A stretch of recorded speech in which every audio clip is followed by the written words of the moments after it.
Perkenalkan, nama saya Nabila Lukman Putri. Perkenalkan, nama saya Muhammad Iqbal Habibi. Perkenalkan, nama saya Anggun Dewi. Perkenalkan, nama saya Raul Zaki Faris. Untuk yang pertama ada pendahuluan.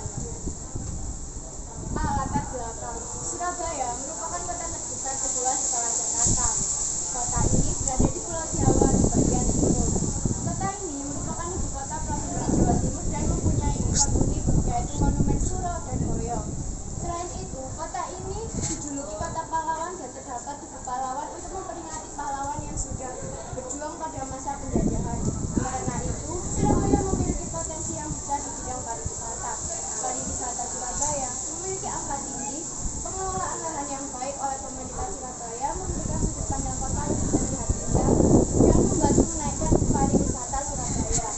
Nah, kali ini kami akan membahas tentang monumen kapal selam atau Mengkasel yang ada di Surabaya, tepat di sebelah Plaza Surabaya. Di dalamnya ada salah satu kapal selam KRI Pasopati 410 yang dulunya digunakan untuk melawan penjajah. Di dalamnya, peralatan yang dimiliki masih utuh, hanya saja pintu keluar dan masuk yang digunakan adalah modifikasi. Monumen ini memperkenalkan Surabaya sebagai kota pahlawan. Rumusan masalah. Bagaimana sejarah Mengkasel? Apa saja bagian dan fungsi dari kapal selam tersebut? Apa saja kelebihan dan kekurangan Mengkasel? Tujuan penulisan. Yang pertama, untuk mengetahui sejarah Mengkasel. Yang kedua, untuk mengetahui bagian-bagian yang ada di Mengkasel. Yang terakhir, untuk mengetahui kelebihan dan kekurangan Mengkasel. Bab 2. Pembahasan. A. Deskripsi objek.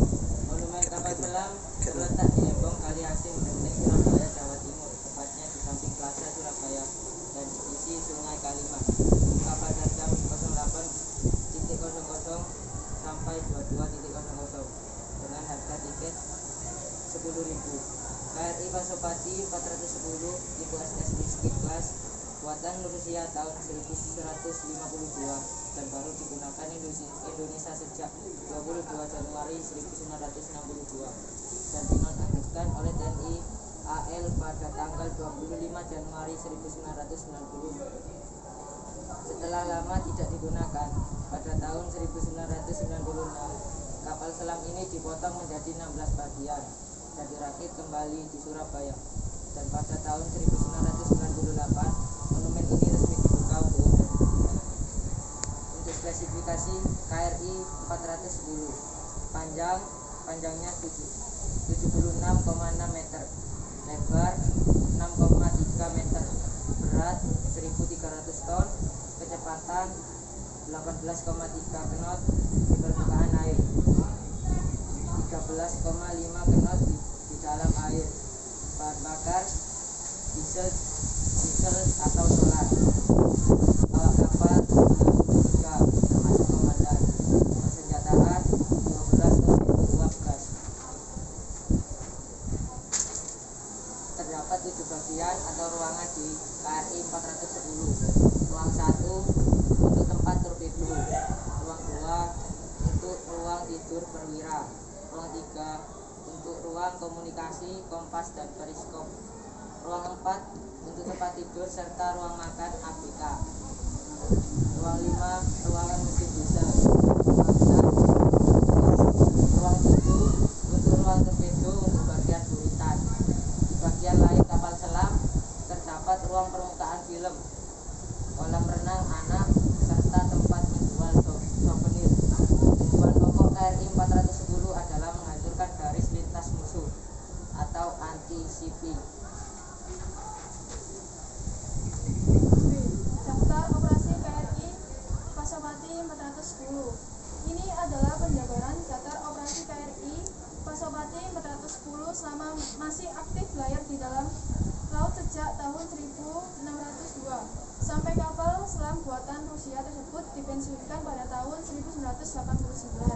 Berikut adalah daftar operasinya. Yang pertama, operasi Al-Buro, pantai utara Irian Jaya. Kedua, operasi Hiu Kencana. Yang ketiga, operasi Cegat. Keempat, Radgan Orion, Pasir Putih. 5, Natuna Jaya. 6, Wibawa. 7, Wibawa 7. 8, Radgan Natuna Jaya, 10 Gladi 3, 11 Timur Jaya, 12 Cakrawala Baru 2, 13 Selindo 2 Laut Jawa, 14 Melindo Jaya, 15 Natuna Jaya, 16 Penjemputan KRI Cakra, 17 Operasi Wilbar, 18 Demo Laut Hut Abri 81, 19 Mampu Jaya Laut Jawa, 20 kehadiran di Laut Jawa, 21 Demo Laut, 22 OPS Pampi Wilbar, 23 Cakrawala Baru 4, 24 Armada Jaya 3, 25 Operasi Wilbar, 26 Operasi Wilbar, 27 Operasi Jala Mangkara, 28 Operasi Jala Mangkara 2. C. Analisis objek. Monumen ini sudah ditempatkan di lokasi yang sangat tepat sehingga dapat dipandang dari kejauhan. Peralatan di kapal selam masih dalam kondisi baik serta penambahan pendingin udara yang menambah kenyamanan pengunjung. Masyarakat bisa memanfaatkan monumen ini untuk sarana mencari ilmu, promosi pariwisataan, serta tempat wisata. Selain itu, pengunjung juga dapat mengetahui sejarah KRI Paspati ini ketika masih bertugas di Laut Aru melalui film yang diputar di Mountcastle yang menceritakan pertempuran Laut Aru. Selain itu, adanya tour guide juga akan membantu para pengunjung lebih memahami isi dari kapal selam Pasopati 410 sendiri. Mountcastle biasanya mengadakan pertunjukan musik atau hiburan lainnya.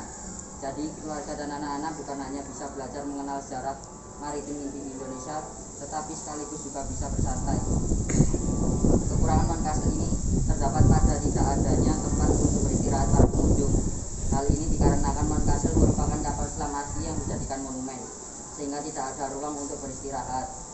Tidak adanya papan informasi juga menjadi kekurangan dari monumen kapal selam ini, yang membuat pengunjung sedikit bingung saat hendak mengunjungi ruangan-ruangan tertentu. Bab 3. Penutup. A. Kesimpulan. Mountcastle merupakan ikon pariwisata bernuansa sejarah yang menyajikan proses perlawanan bangsa Indonesia melawan penjajah di zaman dahulu. Di dalamnya, kita bisa tahu bahwa Indonesia pernah memiliki kapal selam yang digunakan untuk berperang serta bagian-bagian yang di dalamnya.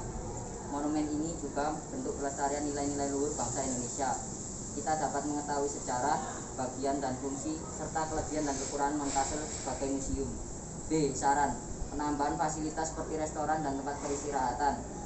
Penambahan papan informasi. Penjelasan dari kelompok kami